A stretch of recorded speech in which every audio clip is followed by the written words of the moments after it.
اس کے بعد چوتھا شخص جو کہ سب سے زیادہ اس واقعے کا ذمہ دار ہے وہ ہے یزید بن معاویہ۔ یزید کے بارے میں علماء کرام کے درمیان اس بات میں تو اختلاف ہے کہ یزید نے براہ راست امام علی مقام کو شہید کرنے کا آرڈر دیا تھا یا نہیں دیا تھا، اس میں تو اختلاف ہے۔ بعض لوگ کہتے ہیں دیا تھا، بعض لوگ کہتے ہیں نہیں دیا تھا، لیکن یہ بات سب کے نزدیک متفق علیہ ہے کہ امام علی مقام کا قتل اس سرزمین پر ہوا تھا جو یزید کی حکومت کے ماتحت آتی تھی۔ اس بات پر سب کا اتفاق ہے کہ یزید ابن زیاد کے ساتھ رابطے میں تھا، کانٹیکٹ میں تھا، صورتحال سے واقف ہو رہا تھا، اپنے احکام صادر کر رہا تھا۔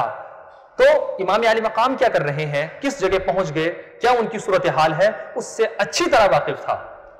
تو اگر براہ راست اس نے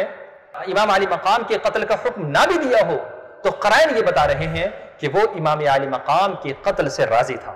اس لیے کہ اگر وہ امام علی مقام کے قتل سے راضی نہ ہوتا تو جس طرح اس کی خط و کتابت ابن زیاد کے ساتھ جاری تھی اور ابن زیاد کو برابر امام علی مقام پر سختی کرنے، ان کو روکنے اور ان کی گھیرہ بندی کا حکم دے رہا تھا، وہ یہ بھی تو کہہ سکتا تھا کہ تمہیں جو ہے کچھ بھی ہو جائے لیکن نواسے رسول کو شہید مت کرنا، یہ بھی تو کہہ سکتا تھا۔ لیکن ایسا کوئی حکم اس نے اپنی طرف سے جاری نہیں کیا، بلکہ اس کے علم میں ہوتے ہوئے اور اس کی زمین کے اندر امام علی مقام کو شہید کر دیا گیا۔ چنانچہ یہ وہ شخص ہے جو کہ اس واقعے کا سب سے بڑا ذمہ دار ہے۔ حکومت اس کے پاس موجود تھی، طاقت اس کے پاس موجود تھی، پاور اس کے پاس موجود تھی۔ اگر یہ چاہتا تو امام علی مقام اپنے ساتھیوں کے ساتھ کیا تعداد تھی آپ کی؟ کل 72 جانثار آپ کے ساتھ تھے۔ ان کو روکنا یا ان کے ساتھ جو ہے کسی بھی طرح کی مصالحت کر لینا کوئی بڑی بات نہیں تھی، جبکہ صورتحال ایسی بن چکی تھی کہ امام علی مقام خود اپنی طرف سے مصالحت کے لیے تیار تھے، لیکن ظالموں نے امام علی مقام کی ایک بھی تجویز کو قبول نہیں کیا بلکہ امام علی مقام کو شہید کر دیا۔ تو یہ وہ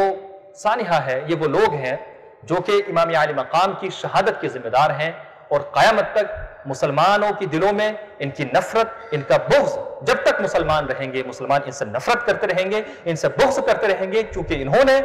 ہماری سب سے عظیم شخصیت، اس زمانے کی جو سب سے عظیم شخصیت تھی امام علی مقام، ان کو شہید کیا، ان کے خون کو بہایا، اور وہ بھی کیسی حالت میں؟ جیسے کہ بھی آپ نے ایک شعر سماعت کیا کہ پہلے جو امام علی مقام کو بطور مہمان بلایا گیا، تو مہمان بلانے کے بعد میں ہوتا تو یہ ہے کہ مہمان کی ضیافت کی جاتی ہے، مہمان کی عزت کی جاتی ہے، لیکن ان ظالموں نے امام علی مقام کی نہ تو ضیافت کی، نہ عزت کی، نہ احترام کیا، بلکہ آپ کے خون کو بے دریغ وہاں پہ بہا دیا اور آپ کے 72 جانثاروں کو بھی شہید کر دیا۔